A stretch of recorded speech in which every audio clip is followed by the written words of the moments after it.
Boa noite. Estamos iniciando mais um Ideias da Aldeia.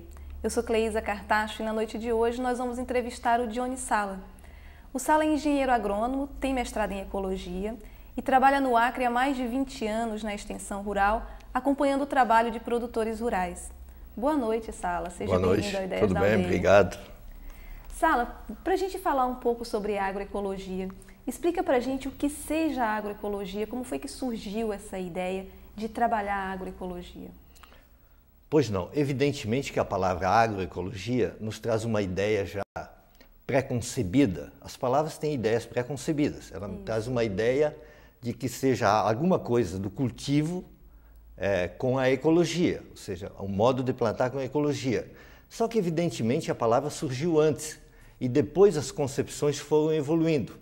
E evidentemente que hoje não ficou mais restrito esse estudo a questão agrícola e a questão ecológica.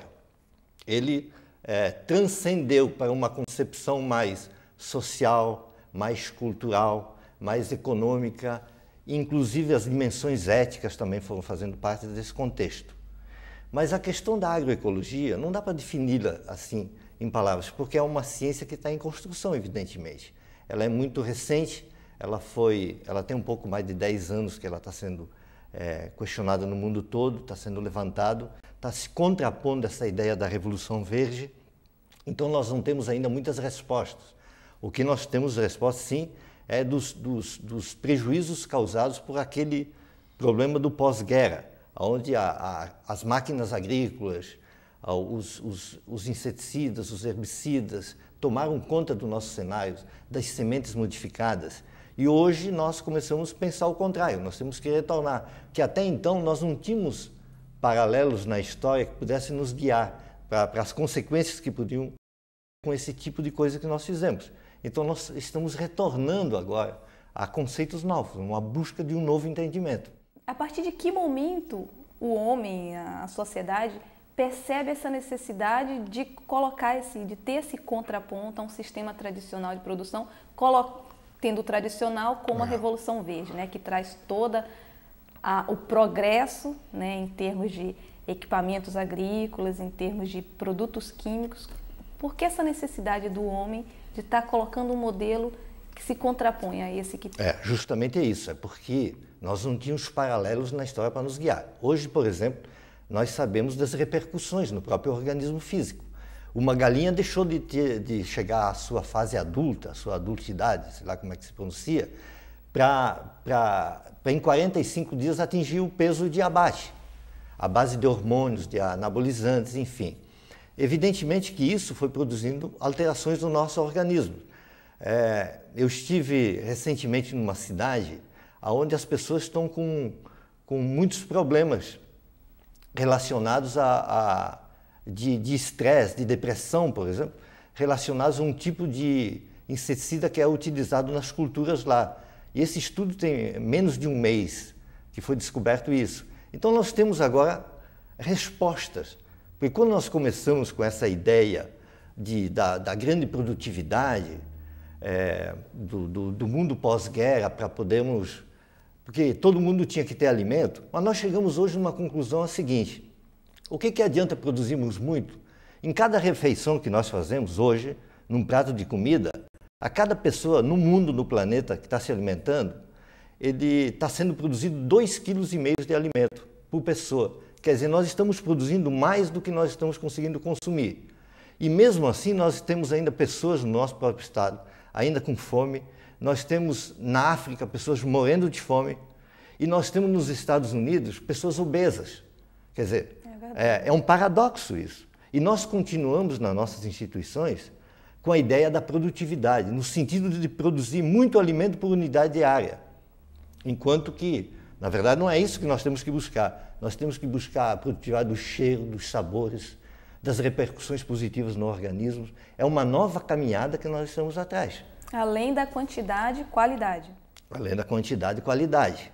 Então, veja bem, o seringueiro lá, com o passar do tempo, as culturas nossas tradicionais, elas foram experimentando. Enquanto nós estudamos nas universidades, nas Embrapas, dentro dos tubos de ensaio, as pessoas lá faziam um mingauzinho para a criança e davam para a criança comer, a banana tal. Só que a criança podia ficar com diarreia ou podia não dormir bem à noite. As pessoas comiam uma macaxeira, uma mandioca, enfim, ela se sentia mais forte, enquanto que quando consumiam outro tipo de mandioca, ela não se sentia tão bem como se sentia com aquela mandioca. Então ela foi fazendo seleções. Enquanto nós usamos o laboratório das pipetas e dos tubos de ensaio, eles usavam o próprio organismo para fazer as pesquisas. E nós, quando estudamos nos meios de pesquisa, nós queremos sempre aquela variedade de mandioca que dá 30 toneladas por hectare. E nós esquecemos, nós violentamos todos esses saberes que foram construídos, cujo laboratório foi o próprio organismo. Essas coisas nós não discutimos. Essas dimensões na nossa pesquisa estão sendo deixadas de lado. E a agroecologia é esse resgate, é esse retorno para valorizar todos esses saberes que foram construídos dessa forma, que é muito mais importante. Certo, e aí eu te pergunto, que outros aspectos da agroecologia, você falou da questão social, da questão étnica, mas que outros aspectos da agroecologia são considerados nesse processo de trabalhar o saber tradicional, de trabalhar a cultura popular? Veja bem, o conceito da agroecologia realmente transpassa essa questão da propriedade. Não dá para dizer que lá numa propriedade eu posso fazer agroecologia. Eu posso ter uma agricultura mais orgânica, mais sadia, mas o processo agroecológico é uma ideia de interdependência entre diversos segmentos, entre diversos setores. Não pode ser entendido numa coisa fechada, numa pequena propriedade. Não passa só por ter uma horta orgânica. Não é isso. Isso não é agroecologia. Isso é uma dimensão da agroecologia. Certo. A agroecologia percebe, então, a interdependência entre diversos setores que estão ali no contexto. Então, nós podemos entendê-la num contexto de territorialidade, talvez, que está se falando muito no Brasil. Certo. Só que essa territorialidade que está se falando aí é muito mais administrativa. Ela não é significativa para os processos agroecológicos. Então, nós podemos perceber um estudo de um igarapé, né, que tem vários igarapézinhos e lá moram várias pessoas. Moram seringueiros, moram ribeirinhos, moram índios, fazendeiros, pescadores, enfim, uma série de atores. A nossa base associativa, e que evidentemente tem que ser reconhecida, é sempre só com índios, só com fazendeiros, só com seringueiros. Nós aprendemos isso. Isso é a nossa herança cartesiana, daquele paradigma que foi construído há 400 anos atrás. E nós, de forma como robôs, nós não temos capacidade de verificar, de pensar fora disso. Quando eu falo em paradigma, eu falo no modelo. É um modelo que nós obedecemos. É aquele modelo que conduz os pensamentos das pessoas, os sentimentos e as ações humanas por um determinado período. Só que esse modelo está durando muito tempo. E nós temos que trazer esses novos atores, porque os problemas dos índios não são só dos índios, não são só dos fazendeiros. Nós somos todos interdependentes. E nós temos que chegar reuni-los todos numa grande mesa para nós entendermos que nós não podemos viver, nós não vivemos isolados. É uma utopia pensar que nós vivemos isolados. Nós somos todos interdependentes. A fauna transita de uma propriedade para outra, a água diz respeito a todo mundo, até o frescor do ar é, às vezes, um processo produzido numa dimensão maior. É um elemento dessa... É um elemento feito por cada propriedade. Uhum. Às vezes é mais interessante que a própria fertilidade do solo. Sala, você me falou que já trabalha há 22 anos na extensão rural, com produtores rurais, com extrativistas. Como é que você percebe o enfoque que é dado, ou a percepção dos técnicos que trabalham nessa área com relação ao desenvolvimento para essas populações? Pois não. Olha, nós estivemos fazendo a nossa Semana da Arte Moderna nesse segundo governo, nessa segunda gestão do governo da Floresta. Geralmente as instituições sempre têm uma questão que o segundo governo sempre não é tão bom quanto o primeiro. Mas na nossa instituição ela reverteu essa questão.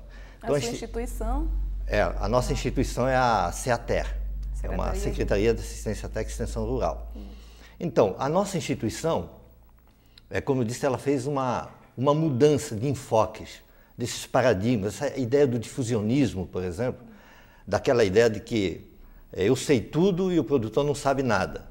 Então eu falo e ele ouve, quer dizer, aquilo não é comunicação, né? Aquilo não é um diálogo, aquilo na verdade era um grande monólogo. Nós éramos treinados para seduzir os produtores. E nós temos uma concepção também, que é da nossa formação, que nós aprendemos para ensinar. Então aqueles saberes todos foram deixados de lado. Hoje nós retomamos isso. E nós chamamos até de um paradigma, nós chamamos isso de o mateiro. O mateiro é aquela pessoa que nos conduz, quando nós vamos passear no meio da floresta ou fazer algum trabalho na floresta, é o que vai dizendo, olha, não pisa aí, cuidado com o buraco da cobra, cuidado com, né, não bote o pé, é o guia. Então essas pessoas, na verdade, agora estão nos orientando. É verdade que é uma troca de saberes. Quando nós nos encontramos, é um diálogo de saberes. Então nós entramos nessa nova concepção. Nós questionamos também outros valores que estavam envolvidos na extensão e demos um direcionamento muito maior, uma coisa muito mais ampla. Questionamos aquilo que vimos fazendo, porque nós não temos resultados. E nós vivemos num estado diferente da extensão rural que é praticada em outros lugares do Brasil. Aqui nós temos um meio mais otimizado para pensarmos coisas novas. Nós ainda não cometemos os erros que São Paulo cometeu, que o Rio cometeu, que o Rio Grande do Sul principalmente o sul do Brasil. Eles entraram muito a fundo nessa concepção das máquinas, dos adubos. Eles criaram uma dependência muito forte com isso. Enquanto nós aqui ainda não fizemos isso. Os aspectos da agroecologia aqui ainda estão muito evidentes, estão muito presentes. Nós não podemos discutir, por exemplo, café orgânico. Todo o café do nosso estado é orgânico. Toda a banana do nosso estado é orgânico, o nosso açaí é orgânico, a nossa mandioca a nossa farinha toda a produção é orgânica. Nós não precisamos constar necessariamente nas embalagens do nosso produto que é um produto limpo. Eu acho que isso tem que ser um símbolo do estado do Acre. O fato de produzir aqui credencia a existência de um produto limpo, com algumas exceções, evidentemente. Tem alguns agricultores, por exemplo, que produzem hortaliças que já estão usando adubos químicos e também inseticidas. É uma pena isso. Então o esforço que nós estamos fazendo é fazer com que essas pessoas não entrem nessa lógica produtivista que foi feita lá fora e que eles a muito custo estão tentando reverter isso. Nós temos tudo aqui na mão, ainda tudo sadio, muito belo. Eu costumo dizer aos meus colegas que eu pagaria para morar nesse estado.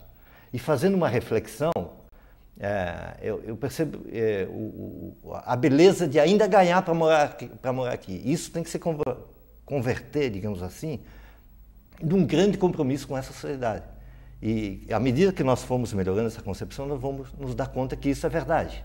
Você diria que com esse trabalho que vem sendo desenvolvido no Acre, do resgate desse saber popular, das técnicas tradicionais de produção, e sem ter sofrido tanto esse atropelamento pelo desenvolvimento, digamos assim, né?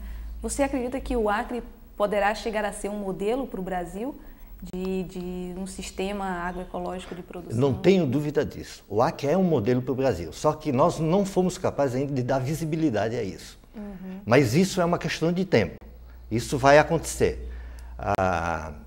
Eu estive recentemente numa região do Sul, visitando uma região onde eu conheci na época de adolescente. Chegando lá, procurei alguns amigos e não os encontrei. Era uma época de férias e eles estavam todos, segundo as informações, acampados.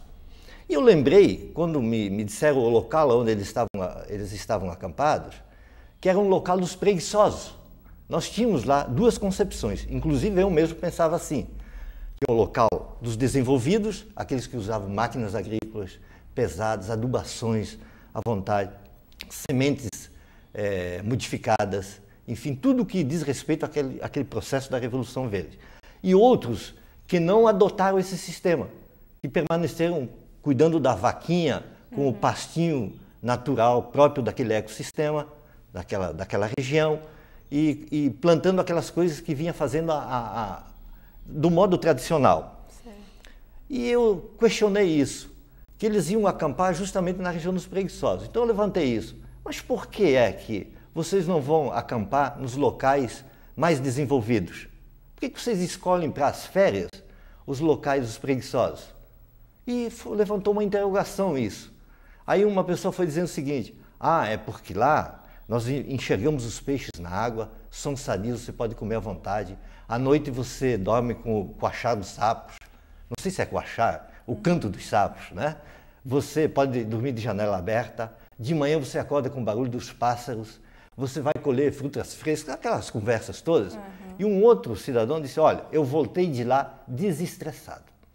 E eu fiquei questionando isso. Qual é o nosso conceito de desenvolvimento? Enquanto eles, para ganhar dinheiro, eles fazem um tipo de coisa.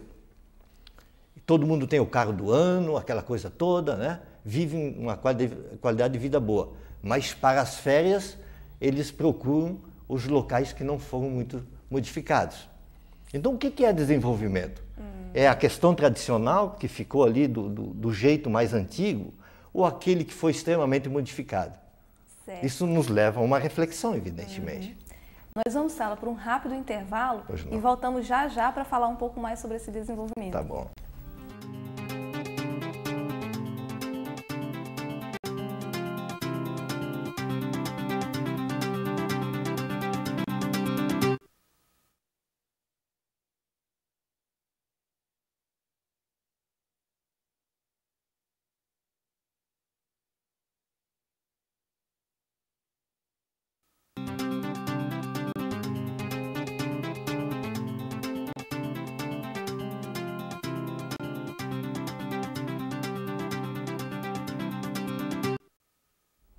Estamos de volta com Ideias da Aldeia, numa conversa com o engenheiro agrônomo Dionis Sala, que é da Secretaria Estadual de Assistência Técnica e Extensão Agroflorestal.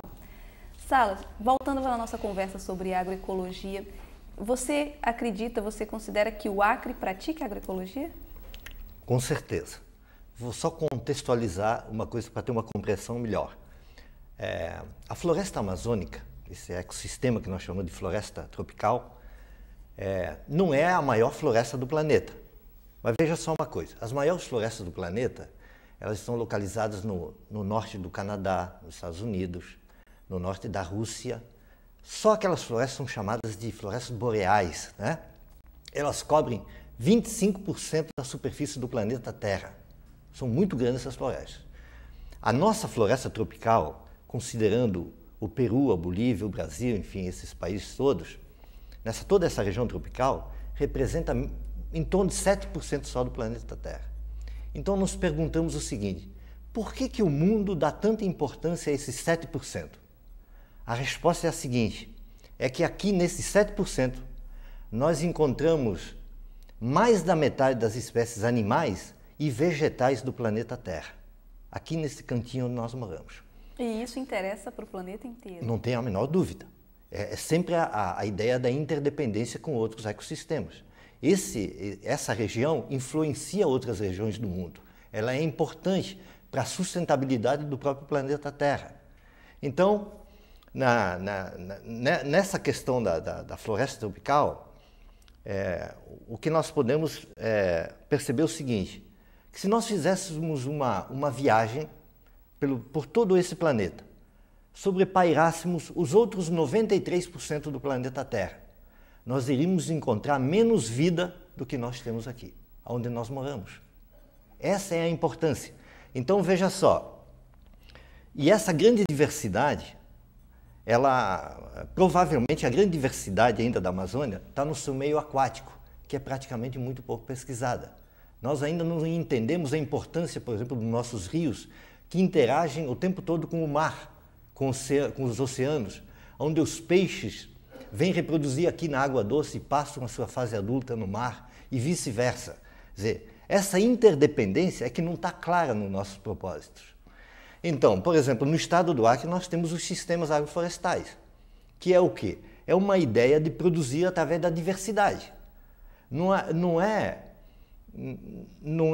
interessante nós trabalharmos com a ideia do monocultivo como se fez no sul, das grandes lavouras só de soja, só de feijão, só de milho.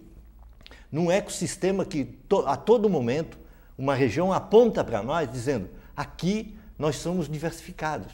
Aqui tem espaço para todos. Aqui tem muitas espécies envolvidas nesse contexto. Então, Cleisa, veja só o seguinte. Os sistemas agroflorestais é o nosso modelo de uso da terra, que é identificado, que nasceu aqui.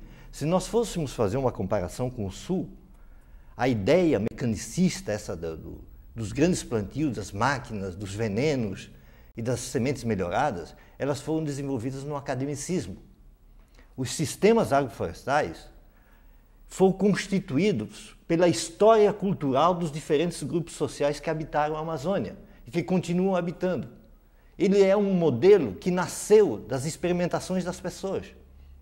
Ele é uma expressão cultural. Aliás, eu acho que o grande elemento do desenvolvimento do nosso Estado está na expressão da cultura.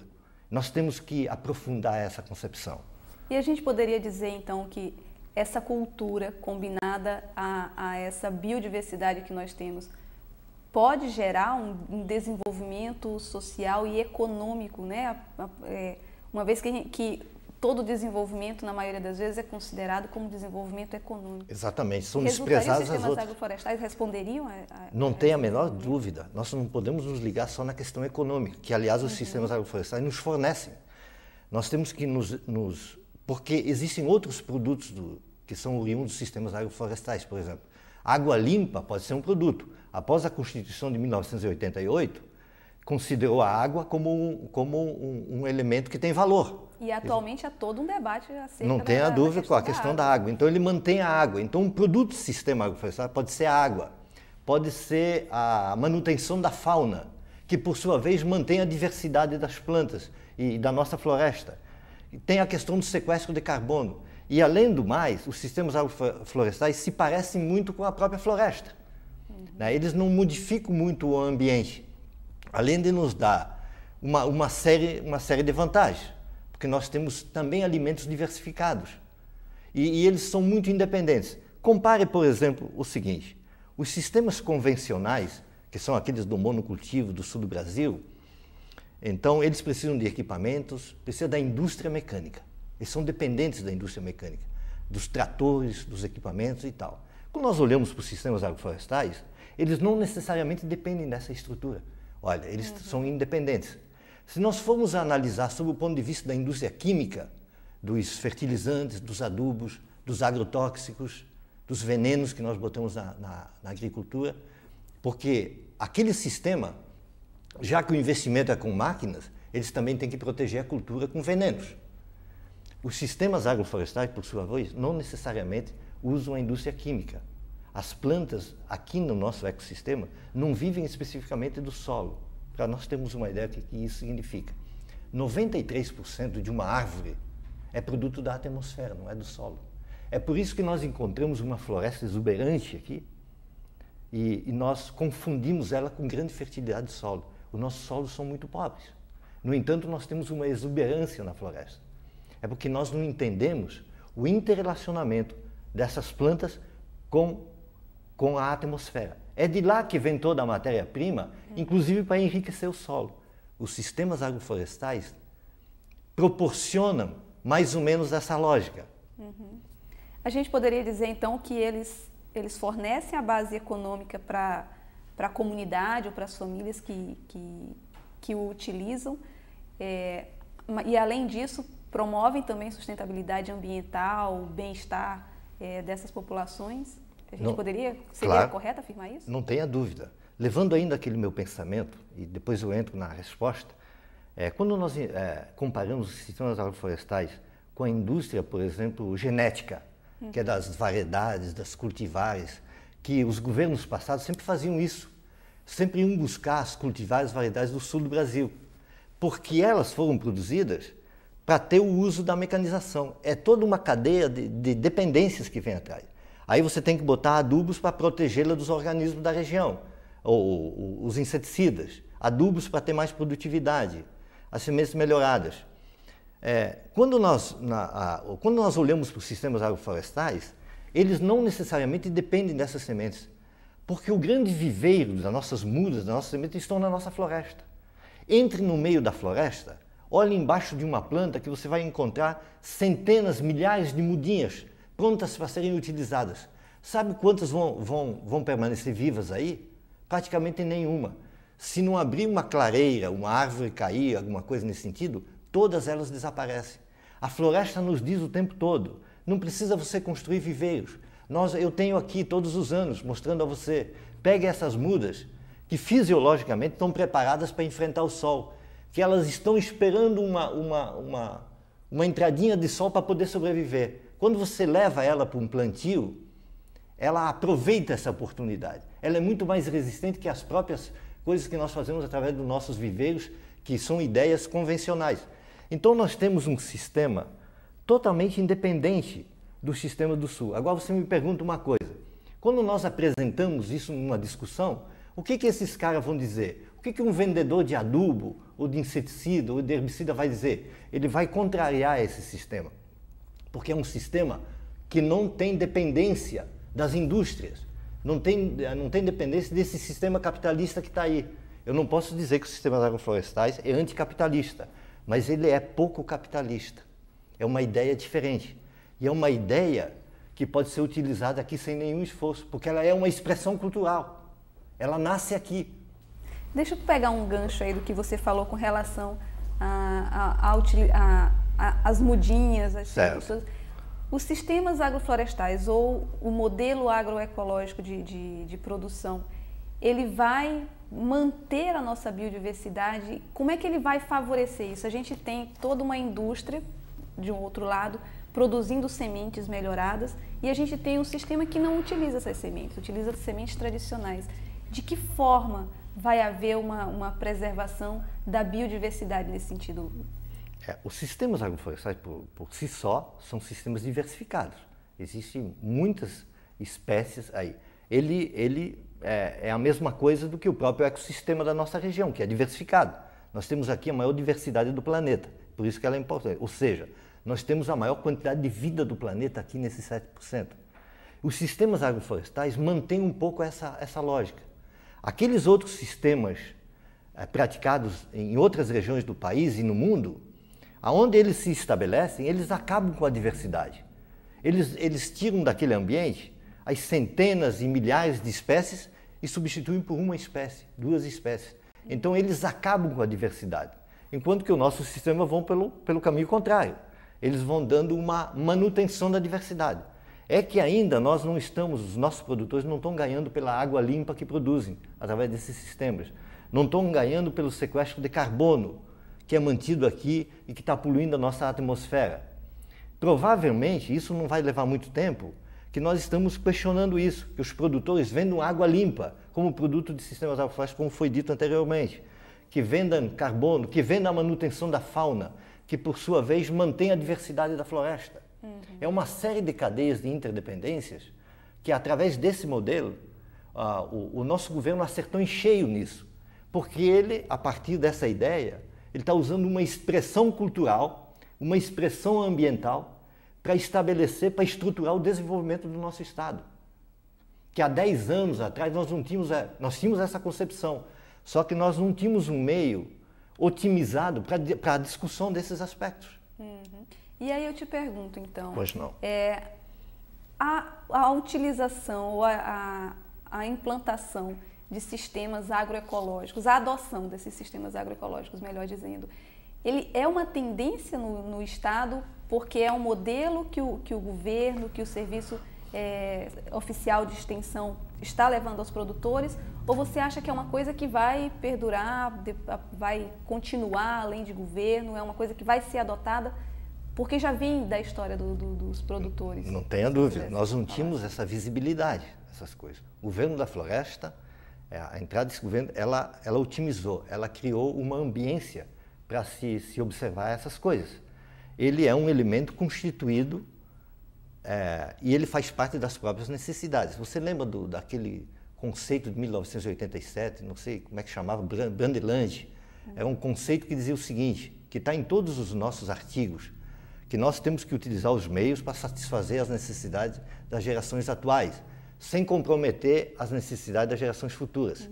Foi muito bombardeado esse conceito, que foi um conceito dado pela ONU sobre sustentabilidade, porque o conceito de sustentabilidade, cada sociedade tem a sua o conceito de necessidade é um elemento que é construído pela própria cultura. Cada cultura tem a sua. Ele é um elemento construído pela história dessas culturas. Então, o que é necessidade? Então, os sistemas agroflorestais representam um pouco desse conceito de necessidade. O que o governo atual fez foi tornar isso evidente. Ele parte de uma base muito significativa. Não é uma base importada. É uma base que foi construída secularmente, multidimensionalmente nessa região. É um reconhecimento de que o nosso potencial de desenvolvimento tem que partir das nossas coisas. Elas têm a identificação com a nossa sociedade, com os nossos costumes, com a nossa forma de ver, de viver, de ser feliz, até de sofrer, enfim, das nossas concepções mais íntimas. Então ele tem várias dimensões envolvidas. É uma pena que poucas pessoas ainda enxerguem esse processo, mas é um processo duradouro, não tem a menor dúvida. E a gente poderia dizer que isso é um sistema aplicável somente pelos pequenos produtores, ou é uma coisa que mesmo um grande produtor, tendo toda essa percepção, reconhecendo toda essa necessidade da integração no sistema em si, pode adotar também? Pode adotar também. Os sistemas, alguns produtores já pecuaristas estão começando a adotar esse processo, botando árvores dentro do campo. Árvores que absorvem o nitrogênio do ar. Você sabe quanto nitrogênio tem aqui onde nós estamos conversando? 78% desse ar é composto de nitrogênio. Nitrogênio é proteína é carne, é ovos, é essas coisas. Então, essa inter-relação as plantas fazem com a atmosfera, porque é de lá que ela tira a matéria-prima. Cada manchinha no caule de uma árvore é uma colônia de fungos, de bactérias, fazendo esse interrelacionamento, que nós passamos batidos o tempo todo, nos trazendo nitrogênio. Essa aqui é uma grande indústria. Nós não precisamos, somos independentes dessa indústria. E por isso é que nós vai ter muita argumentação dizendo que isso é coisa de volta ao passado, de atraso, essa coisa toda, quando visto por aquele outro sistema. Porque não interessa a ninguém um sistema que seja independente, que possa trazer a independência para um Estado. Esse sistema tem todas as condições para proporcionar isso. Sala, nós te agradecemos muitíssimo por essa tua entrevista tão interessante sobre agroecologia. Esperamos te ter de novo nos nossos próximos programas e ver o trabalho de vocês, do Serviço da Assistência, do Serviço dos técnicos da extensão. Com certeza. Trabalhando essa questão da agroecologia no nosso estado. Voltarei aqui sempre que for possível. E nós vamos ficando por aqui com mais um Ideias da Aldeia. Boa noite e a gente se vê no próximo programa.